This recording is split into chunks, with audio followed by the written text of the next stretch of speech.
செம்பாஞ்சேரியிலே ஊழியம் செய்து கொண்டிருக்கும் பொழுது, நாங்கள் உட்கார்ந்து பேசி கொண்டிருக்கும் பொழுது ஒரு சம்பாஷணை நடந்தது.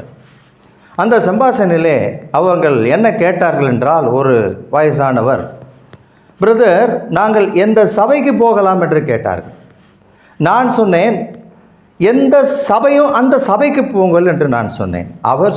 நான் சொல்வது அவருக்கு புரியவில்லை. அப்பொழுது அவர் கேட்டார், சபை எதில் போகலாம் என்று தான் உங்களை கேட்டேன். அப்பொழுது நான் சொன்னேன், எல்லாவற்றையும் தெளிவாக தருகிறேன், நீங்கள் பார்த்து அதை செய்யுங்கள் என்று நான் சொன்னேன்.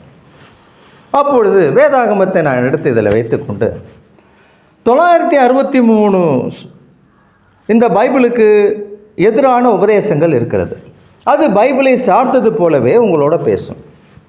இது ஆர்சி. ஒருத்தரை நீங்கள் கிறிஸ்துவர்களா என்று கேட்டால், அவர்கள் தங்களை கிறிஸ்து என்று காட்டிக்க மாட்டார்கள், கிறிஸ்துவர்கள் என்று காட்டிக்க மாட்டார்கள்.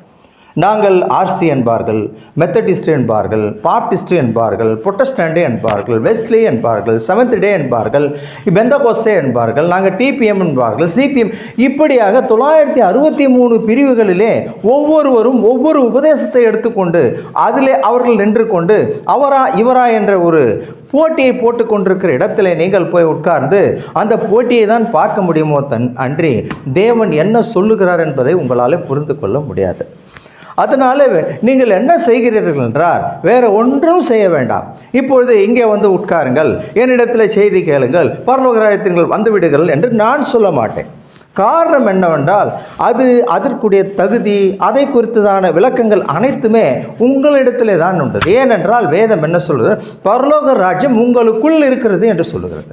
அதனால் பரலோக ராஜ்யம் உங்களுக்குள் இருக்கும் பொழுது அந்நியரிடத்தில் போய் இதற்கு போகலாமா, அங்கே போகலாமா, இங்கே போகலாமா என்றால் அவர்கள் தாங்களே வந்து சேருங்கள், ஏனென்றால் காணிக்கையில் ஒரு 10 ரூபாய் விழும் என்று சுயநலத்தை தான் பேசுவார்.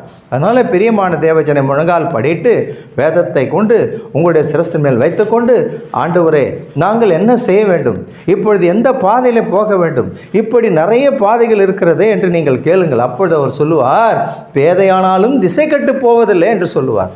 பேதையாக நீ இருந்தாலும் கூட தேவ வழியில் உங்களை தேவன் நடத்தி விடுவார்.